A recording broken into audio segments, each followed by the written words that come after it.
nakatitig sa inyong mga mukha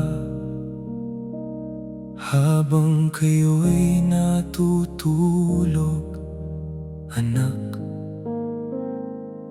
Puso ko'y napupuno ng dalangin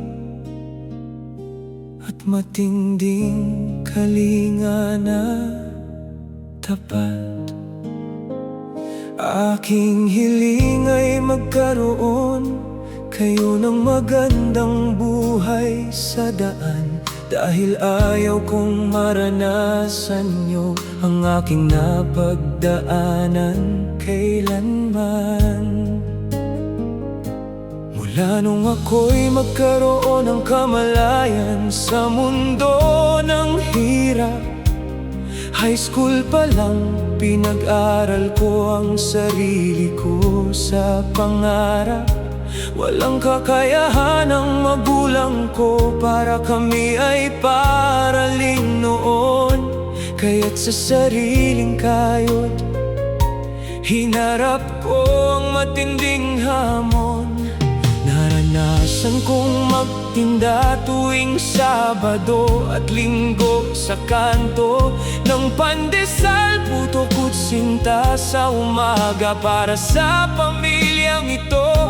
Pagdating ng tanghali hanggang hapon, ayos buko naman ng tangan, maitaguyod lang ang pag-aaral ko sa buong kabayanan.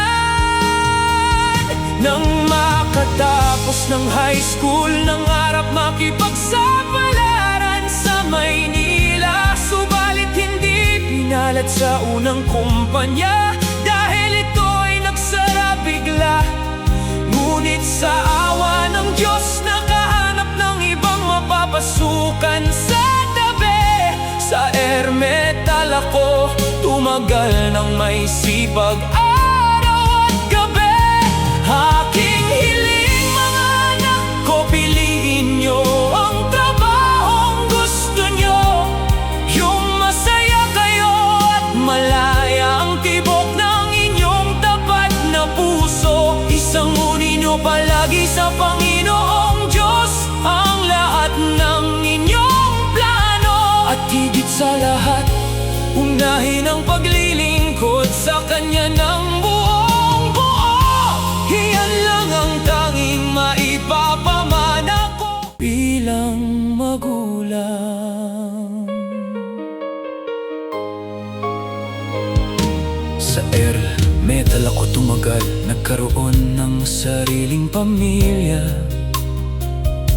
hanggang sa nangarap na mag-abroad upang buhay ay guminhawa sinta. Napunta ng Saudi, ngunit hindi pinalad sa kalayuan ng daan. Bumalik ng Pinas at ngayon ay may bagong patutunguhan. Kasalukuyang namamasada ng tricycle sa Orse, toda sa kanto. Dito ako masaya, malaya, walang among nagmamataas sa puso ko. Kayo ang aking buhay, kayong tatlo ang aking tanging lakas ngayon. Kaya't gabay ko ay nakatatak sa inyo sa bawat henerasyon.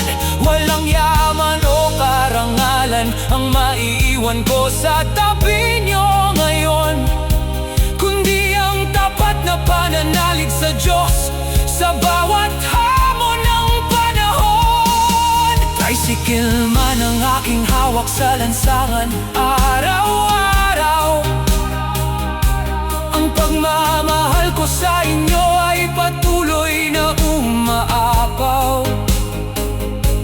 Unahin ang paglilingkod bago ang anumang hiling sa daan, dahil ang Diyos ang siyang magbibigay ng tunay na kaginhawaan. Nang makatapos ng high school, nangarap makipagsapalaran sa Maynila,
na at malaya ko para sa inyong kinabukasan.